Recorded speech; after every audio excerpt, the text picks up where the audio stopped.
Okay. Welcome to the Cultured Bumpkin. I'm Jake. I'm Nick. And tell us where you're from, Nick.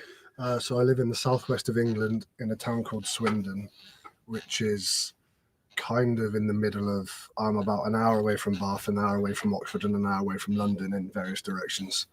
Very cool. Yeah, it's a cool place to live.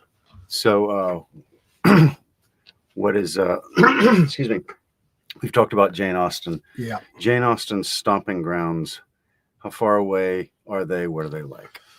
So Bath, where she wrote a couple of her works and was inspired for, I can't remember which one it was, and the Jane Austen Visitor Centre is Bath, which is 25 minutes on the train for me. Winchester, where she lived and where she was buried, is just over an hour's drive.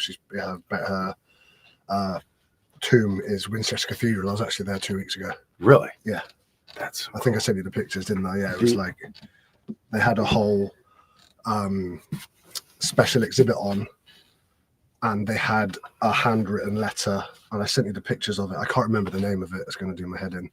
But they had the original handwritten letter, didn't they? Really? I sent you the pictures. Yes. Yeah. That is cool. Beautiful handwriting and all that. Yeah. Nick also sent this over for me. I was bragging about it a while back, showing it off, and this is beautiful. Thank you very much. You're welcome. Thank you. Thank you in person. I got that in Laycock, which is a small little village where they filmed various scenes of Pride and Prejudice and some other bits and pieces. Yeah, the details are escaping me right now. Okay. But yeah, that's really cool. Definitely where I got it from. Yeah. That's so cool. Jesse had showed me some pictures of like a little gift shop, and but this is just the complete novels of Jane Austen. It's just gorgeous. I love it. So before we talk about theater, what are your you're in the gym, you do rugby. Yeah, I own a gym and work out a fair amount. We've just been to the gym and had a great session. So sorry that you're stuck in a small room with me before I showered. Play rugby recreationally. Box, kickbox, wrestle, Brazilian jiu-jitsu, so quite like combat sports. I used to fight MMA professionally 7-8 years ago. That was my last good sanctioned professional bout. But yeah, that's everything I do in a nutshell. That's really cool. Yeah. Nick you're 6'5". 6'5", yeah. And I know y'all talk about how much weight right was. now, 255, 260. Okay. Yeah. He's a big guy. We're stuffed into this little closet and worked out. Neither have showered. So be thankful you're at a and we distance. get Mexican food. So right. We just had Mexican. It could be all kinds of smells going on shortly. So I think when you see a guy like Nick, he's a great big guy. You don't think theater, Renaissance man, classic literature, and yet, I mean, these are the kind of gifts he gives. How many theater shows do you reckon? Or how many plays have you seen? Mainly musical theatre, so musicals. Okay. And it's in the 60s for individual, as in unique shows, not individual performances. I've seen some several times. Okay. But I think it's 62 or 63 unique shows. Wow. And what sort of genres? I mean, musical theater, but what would they range from? Everything. So the last one I went to see was Elf the musical that's just reopened on the West End. I went with Jesse, your brother, to see Les Mis in August. I went with my girlfriend Tara just after that to see the closing of Great Gatsby, which is phenomenal. Highly recommend it. I see Oliver recently. I went to see Mean Girls, the musical, in February, March, I think. I've been to see Six the musical a couple of times this year, which is based the story of Henry VIII's six wives from his perspective. From their perspective. It's very funny. Great show, great soundtrack. But yeah, anything really. I went to see The Mousetrap, Agatha Christie. 2 weeks ago. You remember you mentioned that. So I'll go see anything and try it out once. Have you ever seen Hamilton? Yes, I've seen Hamilton 3 times on stage, and recently I went to the cinema to see the Hamilton, the 10-year anniversary of the original screening. Yeah, no, I really like that one. good deal. I've never seen it because I like history, and I'm kind of afraid that I'm like, oh, I'm going to hate this because I won't be able to enjoy the musical. I'll be thinking about, oh, that's not how it happened, and I don't know if that's how it would be because I'm not always like that, but sometimes I am, and so I haven't seen it, but maybe I should. I mean, it's on Disney Plus, I think. If you wanted to see the stage version, if you wanted to see it without having to go to the theatre. Okay. But I watched it once, and I didn't really get it because I didn't know much of the history, because it's obviously very prolific US history. Right. But in the UK, I'd never heard of Aaron Burr or Alexander Hamilton or any of those like pivotal characters. Obviously, I'd heard of George Washington. Right. And the whole Revolutionary War, which is the start of the play. But I did some reading about the individuals, and then I went back to see it 2 weeks later again, and it made a lot more sense. And I enjoyed it much more. Okay. Rather than just the music being good. Right. It's a very well put together and produced show. I understood the story more. Gotcha. And it was from a very basic reading the Wikipedia pages and stuff. There didn't seem to be loads of inaccuracies. Okay. Don't quote me on that. It gave you a better idea of what was going on. Okay. Yeah, but it doesn't explain a lot of the like. I think you would. It assumes you know some of the background. Right. I think. Yeah, I see what you mean. From an English perspective, not a clue. Okay. But then, yeah, it's good. Okay. Very good. I mean, I've seen it 4 times now. So right. That says a lot. What is it about theater that is interesting as a way to take in art? So I got into musical theatre because I used to play in a band, like a concert band. I played percussion, like classical percussion, xylophone, timpani. Okay. I played drums, and a lot of the music we played was scores from musicals. Okay. So I already was familiar with the music without the lyrics, and I was like, I want to go see this. So it was a youth concert band. So I left there when I was 18, and I haven't done much music since. Okay. But I've had the tunes in my head, and I've wanted to go expand on that. Like I've really enjoyed the harmonies and the melodies. Right, let's go see the lyrics and get the whole show. So I started seeing them and absolutely loved it. And then I would say probably 60% of the shows that I've seen now, my girlfriend Tara, she teaches musical theatre, dance and drama. Okay. So she loves them way more than I do. Okay. And we both kind of share this love of going to the theatre. So we go at least once a month. Okay. We go and see something.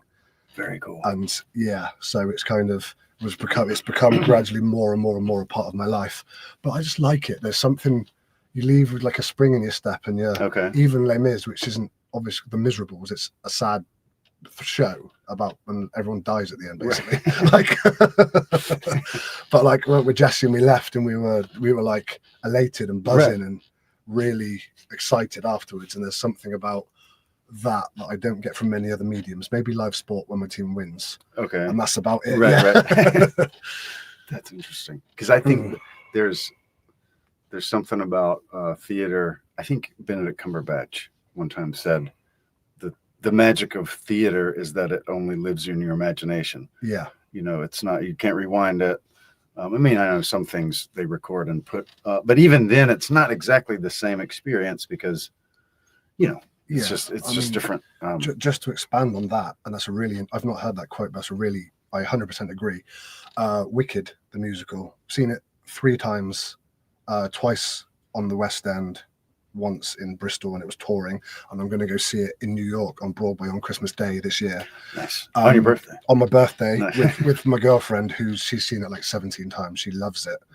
The movie, I don't like it. Okay. Like it's been big. It's like I like what it's done for musical theatre as a genre. It's really like pushed it more into the mainstream.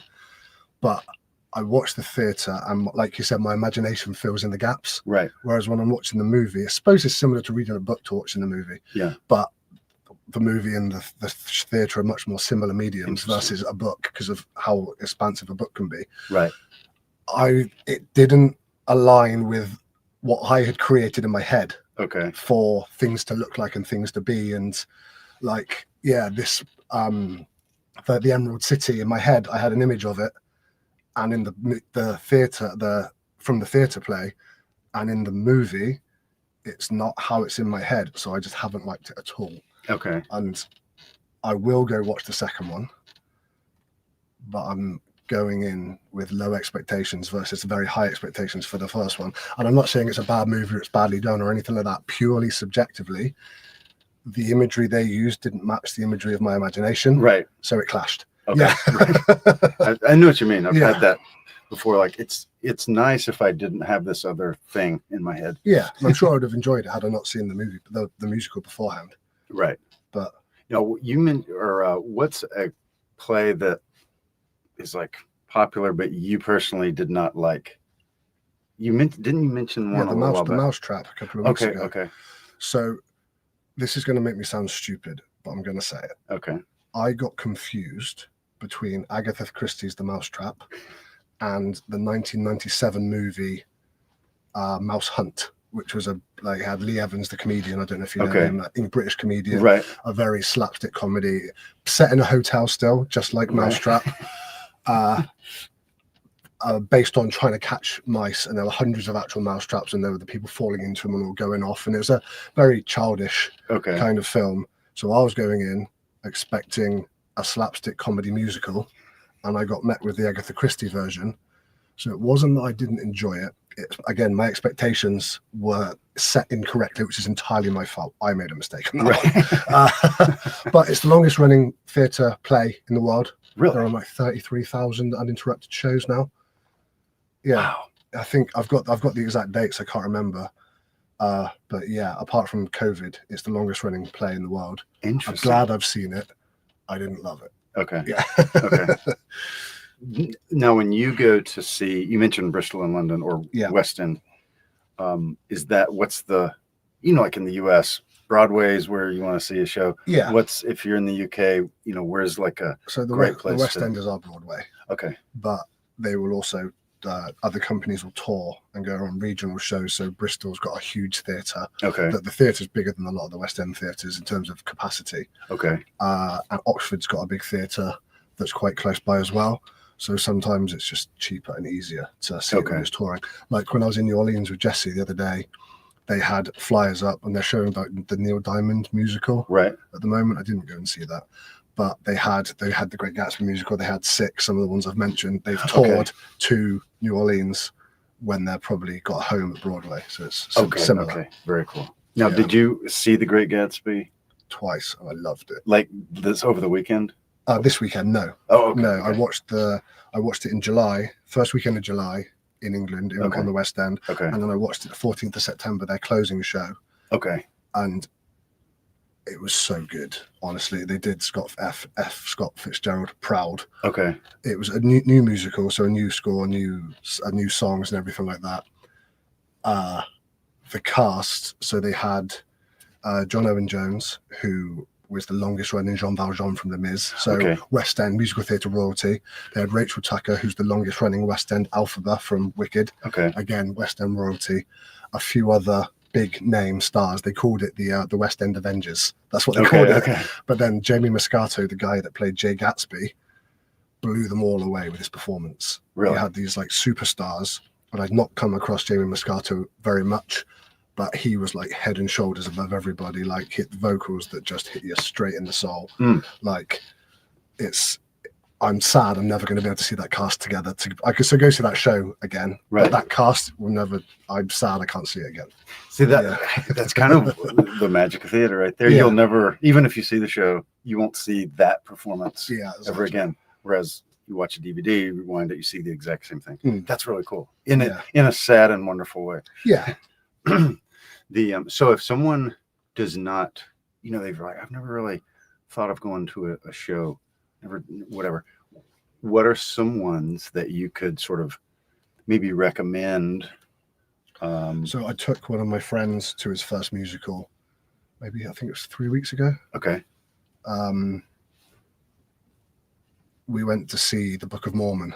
Okay. Which is a comedy. You've got to have a bit of a thick skin. Some of the jokes are a bit close to the bone. If you're not a fan of blasphemy, maybe it's not for you. But very well humored. I mean, it's written by the same guys that do South Park and Team America World Police. Is it? I didn't know. Written by Matt Parker and Trey Stone. Is that the one? Irreverent. Trey Parker and Matt Stone. On a good day. Yeah, it's very toward everything. they find all the stereotypes and they portray them like, look, the African village with the dead cow in the middle and all the people wearing rags and the evil warlord shooting people. And I mean, am I allowed to swear on this show? Oh, you can if you want so to. The general plug your ears if you don't like swearing. The general's called General Butt Fucking Naked. So yeah, so it's very funny.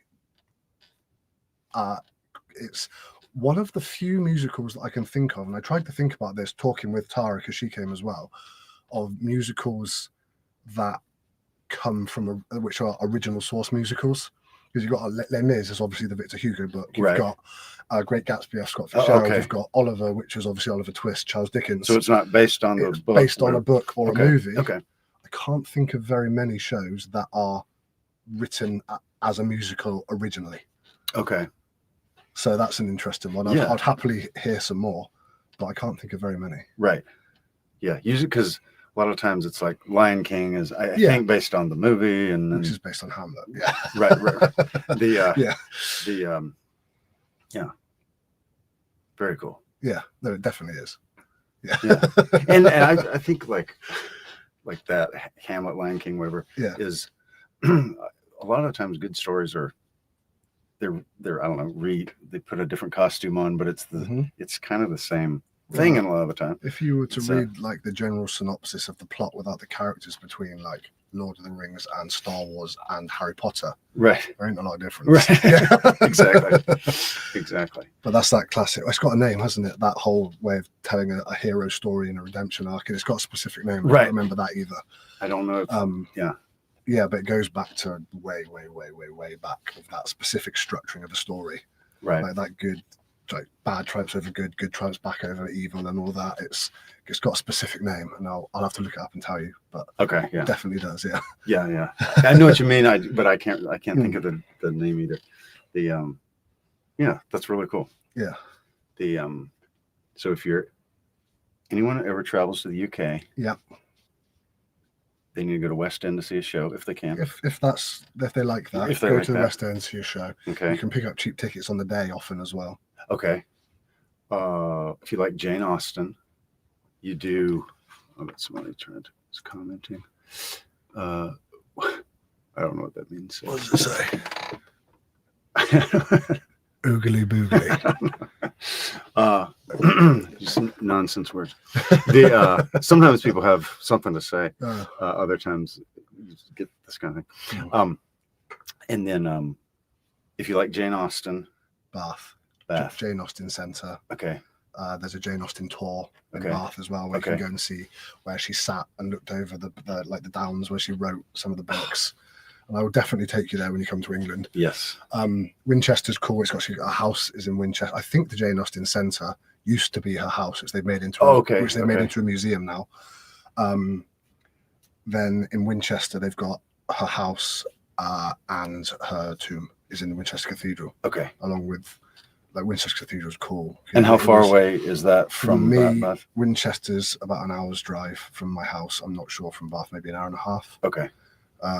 But yeah, Winchester Cathedral, because it was the capital of England before England existed.